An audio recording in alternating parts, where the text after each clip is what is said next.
Guys episode 6 பார்க்கலாமா? இந்த episode ஸ்டார்டிங்ல நம்ம ஹீரோயினோட அண்ணன் வந்து ஒரு பிசினஸ் விஷயமா வெளிய வந்திருப்பான். அவன் தன்னோட ஆட்களோட உட்கார்ந்து சாப்பிட்டுட்டே பேசிட்டு இருக்கப்போ, ரொம்ப நேரமா ஒளிஞ்சு எல்லாத்தையும் கேட்டுட்டு இருக்காம கொஞ்சம் முன்னாடி வரியா அப்படின்னு கூப்பிடுறாங்க. யாருன்னு பார்த்தா நம்ம ஹீரோவோட அசிஸ்டன்ட். அவனும் வெளிய வந்துருவான். வந்ததுமே நீ சிங்ஃபோட அசிஸ்டன்ட் தானே? என்னடா ஃபாலோ பண்றியாடா பாடிஸோட அப்படி கேட்ட உடனே இல்ல நான் ஃபாலோ பண்ணல. அவர் வந்து உங்கள பத்திரமா பார்த்துக்கோ அப்படின்னு சொல்லி என்ன வந்து உங்கள புரொடெக்ட் பண்றதுக்கு தான் அனுப்பிச்சிருக்காரு அப்படின்னு சொல்லி சமாளிக்கிறான். அவன் பச்சையா கண்டுபிடிச்சிடுறான். நீ இங்க இருக்கன்னா எங்கடா அவன் வரலையா? அவன் எங்க இருப்பான் அப்படின்னு சொன்ன உடனே டக்குன்னு ஸ்ட்ரைக் ஆகுது. கண்டிப்பா நம்ம ஹீரோயினை கண்டுபிடிக்கிறதுக்காக தான் அங்க போயிருப்பான் அப்படின்னு சொல்லிட்டு அவன் வேக வேகமா அங்க போயிட்டு இருக்கான். பார்த்தா ஹீரோ அங்கதான் இருக்கான். ஹீரோயின் வெளியே அழகா உட்காந்துட்டு பெயிண்டிங் எல்லாம் பண்ணிட்டு இருப்பா. அப்போ ஹீரோ வந்ததுமே எவ்வளவு அழகா இருக்குல்ல, இந்த சீனரி பார்க்கவே ரொம்ப கியூட்டா இருக்கு அப்படின்னதும் ஆமா இந்த சீனரி ரொம்பவே அழகா இருக்கு. ஆனா அத கெடுக்குற மாரி இப்போ ஒருத்தர் வந்திருக்காங்க அப்படின்னு சொல்லி ஹீரோவ டேமேஜ் பண்ணிட்டு இருக்கா. ஹீரோவுக்கு பயங்கரமா காண்டாயிருது. நிஜமா சொல்லு, நேத்து நைட்டு நீ எங்க இருந்த? ஜெயிலுக்கு போயிருந்த தானே அப்படின்னு கேட்கிறப்போ ஹீரோயின் சொல்றா, நான் ஏன் ஜெயிலுக்கு போகணும்? என்ன பார்த்தா என்ன கொலைகாரி மாதிரி தெரியுதா அப்படின்னு கேட்குறான். ஹீரோ அப்படியே ஹீரோயினை பின்னாடியே கூட்டிட்டு போறான். அவளும் பின்னாடி என்ன இருக்குன்னே பார்க்காம அப்படியே பின்னாடி போயிட்டு இருக்கா. பின்னாடி ஃபுல்லா தண்ணி. ஹீரோயினுக்கு என்னன்னா நிஜமான சென்டென்ஸுக்கு நீச்சல் அடிக்க தெரியாது. இவள தண்ணியில தள்ளி விட்டதுக்கப்புறம் இவன் நீச்சல் அடிச்சிட்டா அப்படின்னா இவன் பொய் சொல்றா அப்படிங்கிறத ஹீரோ கண்டுபிடிச்சிருவான் அப்படின்னு ஹீரோயின் வந்து சொல்லாமே இருக்கா. ஹீரோவும் இன்னைக்கு நான் இவளோட முகத்திரைய கிழிச்சே ஆவா அப்படின்னு தண்ணிக்குள்ள தள்ளி விட்டுறான். ஹீரோவும் உடனே டைமிங்காக அகர்பத்தியும் ஏத்தி வச்சிடறான். கண்டிப்பா இவளுக்கு நீச்சல் தெரியும் அப்படின்னா ரொம்ப நேரம் எல்லாம் இவளால மூச்சு பிடிச்சிட்டு இருக்க முடியாது, கண்டிப்பா மேல வருவா அப்படின்னு சொல்லி ஹீரோ வெயிட் பண்றான். ஹீரோயின் அங்க நிஜமாவே உள்ள மூழ்கிட்டு இருக்கிறத பத்தி இவனுக்கு கொஞ்சம் பயமாவும் இருக்கு. ஹீரோயின் அங்க வேணும்னே உள்ள மூழ்கிட்டு இருக்கா. ஏன்னா இவன் நீச்சல் அடிச்சிட்டா அப்படின்னா இவ பொய் சொல்றா அப்படிங்கறத கண்டுபிடிச்சிருவாங்க.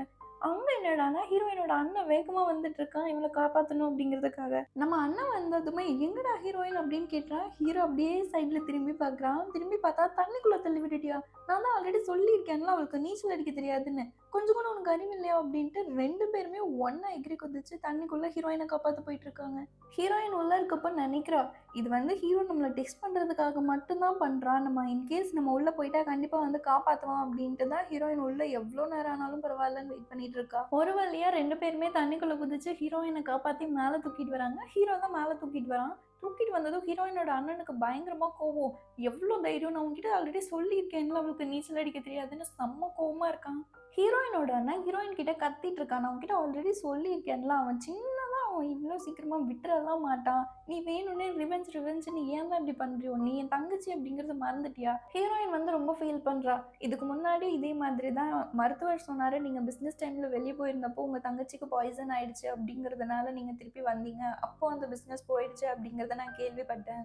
ஆனா மறுபடியும் வந்து அதே மாதிரி ஒரு ரீசன்னால திருப்பி நீங்க வர வேண்டியதா ஆயிடுச்சு அப்படின்னு சொல்லி ஹீரோயின் ஃபீல் பண்ணிட்டு இருக்கா. அப்போ அவன் கேட்குறான், நீ ஏன் இன்னுமே ரிவெஞ்சுன்னு சுத்திட்டு இருக்க அப்படின்னு கேட்ட உடனே, நீங்களும் தான் உங்க தங்கச்சி இறந்து ரொம்ப நாள் ஆயிடுச்சு, பட் இன்னுமே நீங்க இன்வெஸ்டிகேஷனை கைவிடாம யார் உங்க தங்கச்சிக்கு பாய்சன் வச்சாங்கன்னு தேடிட்டு தானே இருக்கீங்க.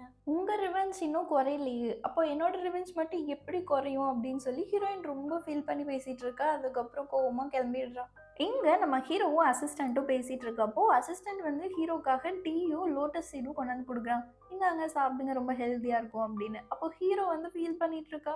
ஹீரோயின் எப்படி இருக்காளோ, நான் வேற தண்ணிக்குள்ள தள்ளி விட்டுட்டேன் அப்படின்னு சொன்னப்போ அசிஸ்டன்ட் சொல்றான், ஹீரோயின் பாக்குறதுக்கு ஒன்றும் அவ்வளோ நல்ல மாதிரிலாம் இல்லையே, இவ ரொம்ப கன்னிங்கா இருக்கா, எப்போ என்ன பண்ணுவாங்கன்னே தெரியல, அதனால இவங்க நீச்சல் அடிக்கல அப்படின்றதுக்காக அவங்க இல்லைன்னா நம்ம நம்ப முடியாது இல்லையா அப்படின்னு அவன் பாயிண்டா கேட்குறான். அப்போ ஹீரோ சொல்றான், ஹீரோயின் வந்து இந்த டீ மாதிரி, அந்த டீ இலை வந்து எப்படி டீக்குள்ள கொஞ்ச நேரம் ஆக ஆக தண்ணியில கரைஞ்சு அதோட ஒரிஜினல் கலர் வருதோ அப்படி இல்லையா இந்த லோட்டஸ் சீட் மாதிரி பார்க்கறதுக்கு நல்லா பியூர் ஒயிட்டா இருக்கும், நல்லா ஸ்வீட்டா இருக்கும், ஆனா தண்ணியில போட்டா கூட அதோட கலர் தெரியாது, அந்த மாதிரி கூட இருக்கலாம் ஹீரோயின் அப்படின்னு ஹீரோவும் ஹீரோட அசிஸ்டன்ட்டும் பேசிட்டு இருக்காங்க. அதுக்கப்புறம் இங்க நம்ம கான்குபைன் ஃபேமிலியை வந்து சுத்தி உட்காந்துட்டு என்னாச்சுன்னு சொல்லுங்க, எப்படி அதை எல்லாத்தையும் திருடிட்டு போனாங்க அப்படின்னு கேட்குறப்போ அவர் சொல்றாரு, இந்த மாதிரி நிறைய பேர் வந்தாங்கம்மா, திடீர்னு எங்கேருந்து வந்தாங்கன்னே தெரியல, ஆனா அவங்களோட ஹெட் வந்து ஒரு பொண்ணுமா, நான் பார்த்தேன் அப்படின்னு உடனே ஜுவர் இருந்துட்டு அந்த பொண்ணு எப்படி இருந்தா அப்படின்னு கொஞ்சம் டிஸ்கிரைப் பண்ணுங்க அப்படின்னு உடனே இவளும் சரி டிஸ்கிரைப் பண்ண ஆரம்பிக்கிறான். ஒன்னொன்னும்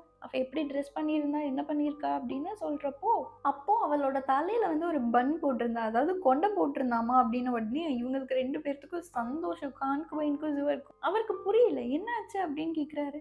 அப்போ அந்த கான்குபைன் சொல்றாங்க, சின்ன வயசுல இருக்கப்போ ஷேஷாங் வந்து அவளோட கழுத்துல வந்து சூடு வச்சுப்பா முடிய கேர்ள் பண்றப்போ, அதுல இருந்து அந்த இடத்துல அவளுக்கு முடியே வளரல, அதனால அவ வந்து போனியோ இல்ல ஹைபனோ போடவே மாட்டா. அப்போ நீங்க பார்த்தது கண்டிப்பா சேஷங்கா இருக்காது. இத வச்சு சேஷங்க நம்மளால வெளிய கொண்டு வர முடியும் அப்படின்னு ஒரு லெட்டர் மாரி எழுதி கொண்டு போய் ஹீரோ கிட்ட குடுக்குறாங்க. ஹீரோவும் அதெல்லாம் வாங்கி பார்த்துட்டு ஜுவர் சொன்ன ரீசன்லாம் கேட்டுட்டு, அவனுக்கு தான் ஆல்ரெடி தெரியுமே. இது வந்து வேற யாரோ வந்து ஹீரோவ டைவர்ட் பண்ணணும் அப்படிங்கிறதுக்காக இவ மேல பழிய போட்டுருக்காங்கன்னு. அவனும் சரி ஓகே அப்படின்னு அவள விட்டுறான். அதுக்கப்புறமா ஹீரோவோட அசிஸ்டன்ட் ஹீரோயின் கிட்ட போயிட்டு, மேம் ரொம்ப சாரின்னு அவர் வந்து கேட்க சொன்னாரு. நீங்க வந்து ரொம்ப இன்டெலிஜென்ட்டா இருக்கீங்க அப்படிங்கிறதுனால, அவரு வந்து இந்த கேஸ இன்வெஸ்டிகேட் பண்றதுக்கு உங்களோட அசிஸ்டன்ட் கிடைச்சா நல்லாருக்கும் அப்படின்னு நெனைக்கிறாரு. நீங்க என்ன நெனைக்கிறீங்க? வரீங்களா? அப்படின்னு கேட்குறான். அப்போ ஹீரோயின் சொல்றா, ஹீரோக்கு அசிஸ்டன்ட்டா இருக்க அளவுக்கெல்லாம் நான் வந்து ரொம்ப பெரிய ஆள்லாம் கிடையாதுங்க. அதனால நீங்க கிளம்பலாம். எங்க அண்ணா கூட இங்க இல்ல. அதனால டெசிஷன் எடுக்கிற அளவுக்கு நான் பெரிய ஆள் கிடையாது. கிளம்புங்க அப்படின்ன உடனே அவன் கெஞ்ச ஆரம்பிக்கிறான். வாங்க வாங்க ப்ளீஸ்ங்க. ஏன்னா ஹீரோ வர சொல்லியிருக்கான் அப்படின்ன உடனே ஹீரோயின் யோசிக்கிறா. இப்ப நம்ம அங்க போகலனாலுமே நம்ம மேல டவுட் வரும். அதனால பேசாம போயிரலாம் அப்படின்னு சொல்லிட்டு ஹீரோவோட அசிஸ்டன்ட்டும், ஹீரோயினும் 2 பேருமே அந்த இடத்துக்கு போறாங்க. அன்னைக்கு ஹைஜாக் நடந்த இடத்துக்கு. அவங்க அங்க போறதுக்கு முன்னாடியே ஹீரோ அந்த இடத்துக்கு போய் ஏதாவது எவிடன்ஸ் கிடைக்குமா அப்படின்னு தேடிட்டு இருக்கப்போ, கால் வைக்கிற இடம் எல்லாமே கண்ணிவெடியா இருக்குன்ற மாதிரி அவன் எந்த பக்கம் கால் வச்சாலும் அந்த பக்கம் இருந்து ஒரு ட்ராப் வந்துட்டே இருக்கு. ஹீரோ அதுலருந்து எல்லாத்துல இருந்துமே மிஸ் ஆயிட்டு இருக்கான். அவ்வளோதானடா அப்படின்னு சொல்லிட்டு ஹீரோ அப்படியே திரும்பி பார்த்தா 3 பேரு நிஜமான கொள்ளைக்காரங்க அங்க வந்துடுறாங்க. வந்து ஹீரோ என்னடா எல்லா ட்ரப்லயும் மிஸ் ஆயிருக்கான்னு சொல்லிட்டு 3 பேரு சேர்ந்து அடிக்க ஆரம்பிச்சிடுறாங்க. அவங்கள சமாளிக்கிறதுக்காக கொஞ்சம் கஷ்டப்பட்டுக்கிட்டு இருக்கிறப்போ திடீர்னு ஹீரோயினும் ஹீரோயினோட அசிஸ்டன்ட்டும் வந்துடுறாங்க. அவங்களும் சேர்ந்து மாத்தி மாத்தி ஆளுக்கு ஒரு ஆளு சண்டை போட ஆரம்பிச்சிடுறாங்க. எப்படியோ எல்லாரையும் சமாளிச்சுட்டு பார்க்குறப்போ ஹீரோயினுக்கு வந்து கால்ல அடிபட்டிருக்கும். ஹீரோ உடனே ஹீரோயினை ஒரு ஓரமா மரத்துக்கடி உட்கார வச்சுட்டு அசிஸ்டன்ட் போய் பார்க்குறான். அசிஸ்டன்ட் வந்து அந்த ட்ரெஷர் மேப் இருந்த டப்பாவ கண்டுபிடிச்சிடுறான். உள்ள ஓப்பன் பண்ணி பார்த்தா, என்னடா ஒண்ணுமே இல்ல அப்படின்ற மாதிரி உள்ள மேப்பே இல்ல. அதுக்கப்புறமா ஹீரோ, ஹீரோயின் கிட்ட வந்துட்டு, "என்னால தான் உங்களுக்கு இவ்ளோ பிரச்சனை ஆயிடுச்சு. நானே உங்கள தூக்கிட்டு போறேன்" அப்படின்னு ஹீரோயின தூக்கிட்டு போறான். அதுக்கப்புறமா ஹீரோயின் வந்து வீட்டுக்கு போயிடுறா. வீட்டுக்கு போனதுக்கப்புறம் ஹீரோயினோட அண்ணன் வந்து, "எங்க போன? ஏதாச்சும் பிரச்சனையா? எதுவும் இல்லல்ல, ஒண்ணும் இல்லல்ல" அப்படின்னு சொன்னப்போ, ஹீரோயின் ஒண்ணுமே இல்லையே அப்படின்ட்டு அதுக்கப்புறம் அவ அப்படியே நடந்து போறா. நடந்து போறப்போ அவளுக்கு கால் கொஞ்சம் வலிக்க ஆரம்பிச்சிருது. கால்ல இருந்து ரத்தம் வேற வருது. ஹீரோயினோட அண்ணனுக்கு கோவம் வந்து, "இதுக்கெல்லாம் காரணம் ஹீரோ தானே இருக்கா அவனுக்கு" அப்படின்னு சொல்லிட்டு அவன அடிக்கிறதுக்காக கிளம்பிட்டு இருக்கப்போ ஹீரோயின் வந்து, "இருங்க இருங்க நீங்க தப்பா புரிஞ்சுக்காதீங்க. இத என்ன காப்பாத்துனதே ஹீரோ தான்" அப்படின்ட்டு, நானு, ஹீரோ, ஹீரோவோட அசிஸ்டன்ட் எல்லாருமே உண்மையான கொள்ளைக்காரங்க கிட்ட மாட்டிக்கிட்டோம். அப்ப வந்து ஹீரோ தான் வந்து என்ன காப்பாத்துறான். இன்ஃபாக்ட் என்ன வீட்டுக்கு தூக்கிட்டு வந்ததே ஹீரோ தான் அப்படின்னு சொன்னதுக்கு அப்புறமா தான் அவன் கொஞ்சம் காம் ஆகுறான். அதுக்கப்புறம் இங்க ஹீரோ உட்காந்து பயங்கரமா ஃபீல் பண்ணிட்டு இருக்கான். ஏன்னா ஹீரோக்கு வந்து இதுக்கு முன்னாடி எந்த ஒரு பொண்ணுமே ஹீரோக்காக வந்து யாருமே காயம் பட்டது இல்லையா. ஹீரோயின் தான் ஃபர்ஸ்ட்டு நமக்காக ஒரு பொண்ணு வந்து காயம் பட்டுருக்கா அப்படின்னு சொல்லி ரொம்ப ஃபீல் பண்ணிட்டு இருக்கான். அப்புறம் ஏதோ தேடிட்டு இருக்கான். அப்ப அசிஸ்டன்ட் வந்து என்ன தேடிட்டு இருக்கீங்க அப்படின்னு கேட்டப்போ, "ஏய் நான் அன்னைக்கு உனக்கு ஒரு கிரீம் குடுத்தேன்ல அது எங்கடா?" அப்படின்னு கேட்கிறப்போ, "ஓ அதுவா? எங்க சித்தப்பாவுக்கு வந்து கொஞ்சம் அடிபட்டுருச்சுன்னு சொல்லி குடுத்தேன். அவரு கூட சொன்னாரு அது பட்டதுமே வந்து சீக்கிரமா காயம் அது போயிடுச்சாமே" அப்படின்னு உடனே, "அப்போ உடனே அத வாங்கிட்டு வா" அப்படின்னா, "ஏங்க அது என்கிட்ட இல்ல. எங்க சித்தப்பாட்ட இருக்கு" அப்படின்னா, "உன் சித்தப்பாட்ட இருந்தாலும் சரி போய் வாங்கிட்டு வா சீக்கிரமா" அப்படின்னு சொல்லி அவன அனுப்பி விடுறான். போறப்போ கூட "டேய் டேய் சீக்கிரமா எடுத்துட்டு வாடா" அப்படின்னு சொல்லி அனுப்பி விடுறான். இங்க சேஷாங் வந்து ஜெயில்ல இருந்து ரிலீஸ் ஆனதுனால அவங்க ஃபேமிலியே பயங்கரமா கொண்டாடிட்டு டின்னர் சாப்பிட்டுட்டு இருக்காங்க. அப்ப திடீர்னு என்ன ஆயிடுதுன்னா, இந்த அங்கிள் அதாவது சேஷாங்கோட அப்பா என்ன பண்ணிடுறாரு, யுவர் கிட்ட ஒரு கீ குடுத்து, "ஏம்மா நீ வந்து ரொம்ப பெரிய பொண்ணு, ரொம்ப ஸ்மார்ட்டா இருக்க. எப்படி இருந்தாலும் நீ பெருசானதுக்கப்புறம் நம்ம பிசினஸ நீ தானே பார்த்தாகணும். இப்ப இருந்தே ஸ்டார்ட் பண்ணிக்கோயேன். உனக்கு எக்ஸ்பீரியன்ஸ் கிடைக்கும்" அப்படின்னு சொல்லிட்டு ஒரு ஒயின் பிசினஸ் பண்றதுக்கான ஒரு கீ எடுத்து குடுத்துடுறாங்க. ஏதோ ஒரு ஃபேக்டரி மாதிரி இருக்கும் போல. இத கேட்டதுமே ஜியோருக்கு பயங்கரமா சந்தோஷமாயிடுது. பரவாயில்லையே நம்மளுக்கு குடுக்குறாங்களா அப்படின்னு சொல்லி ரொம்ப சந்தோஷமா இருக்கப்போ, ஷேஷாங்க்கு இது சுத்தமா பிடிக்கல. "நான் கொஞ்ச நாள் இங்க இல்ல அப்படின்ன உடனே என்னோட பிளேஸ நீ ஃபுல்ஃபில் பண்ணிடலாம்னு நீ நினைக்கிறியா?" அப்படின்னு சொல்லிட்டு அவ காண்டுல எந்திரிச்சு போயிடுறா. அதுக்கப்புறமா இந்த ஷேஷாங் தான் கொஞ்சம் மேக்கப் பைத்தியம்ல. சரி நம்ம கொஞ்சம் ஏதாவது புதுசா வந்திருக்கா அப்படின்னு பார்க்கலாம்னு சொல்லிட்டு அவளும் அவளோட அசிஸ்டன்ட்டும் போறாங்க. அங்க போனா புதுசா ஒரு பவுடர் வந்திருக்கு. 3 பவுடர் வந்து ரூ. 130 குடுத்துட்டு வாங்கிக்கோங்க அப்படின்னோனே, "ஐய்யய்யோ! என்ட்ட ரூ. 100 தான் இருக்கே" அப்படின்ன உடனே, "மேம் இந்த இது வந்து இன்னொருத்தவங்க கேட்டாங்க. அவங்க இன்னும் எக்ஸ்ட்ரா குடுத்து கூட வாங்குறேன்னு சொன்னாங்க" அப்படின்ன உடனே, இவ திரும்பி அசிஸ்டன்ட் கிட்ட, "ஏய் உன்கிட்ட காசு இருக்கா குடு" அப்படின்ன உடனே, "மேம் மேம் இல்ல மேம் நான் எங்க அம்மாவுக்கு உடம்பு சரியில்ல. அதுக்காக நான் வச்சிருக்கேன். தயவு செஞ்சு அத வாங்காதீங்க" அப்படின்னு கெஞ்சுறா. அவ்ளோ கெஞ்சி கூட அவள தள்ளி விட்டுட்டு அவ கையில இருக்க காசு குடுத்துட்டு இவ மேக்கப் வாங்குறா. அவங்க அம்மா வந்து ரொம்ப முடியாம இருக்காங்க அப்படின்னாலும் பரவால்ல. எனக்கு இந்த மேக்கப் பொருள் வாங்கணும்னு சொல்லி வாங்கிட்டா. ரூம்க்கு வந்துட்டு, "ச்சே இந்த பவுடர் அழகா இருக்குல்ல" அப்படின்னு சொல்லி போட்டு பார்த்துட்டு இருக்கப்போ, அவ பக்கத்துல நின்னு அழுதுட்டே இருக்கா. மேம் மேம் எனக்கு இந்த காசு கொஞ்சம் தரீங்களா? எங்க அம்மாவுக்கு உடம்பு சரியில்ல. நான் மருந்து வாங்கணும் அப்படின்னு கெஞ்சிட்டு அவ கால்ல விழுந்து அழுதுட்டு இருக்கா.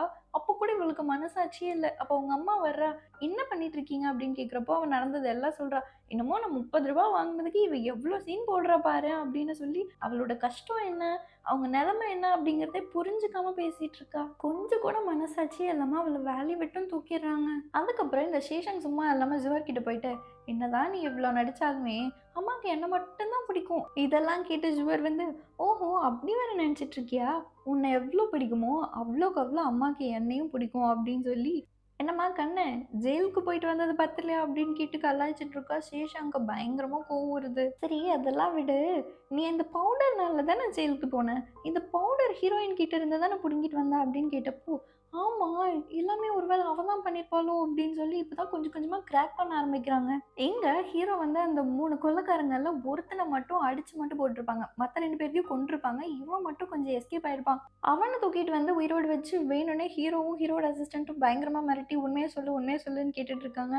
அவனா, "இல்லையே நான் ஒண்ணுமே பண்ணலையே" அப்படின்னு கடைசி வரைக்கும் உண்மையே சொல்லல. அதுக்கப்புறமா தான் சொல்றான், "அன்னைக்கு நாங்க கடத்தலான்னு போனது உண்மதான்.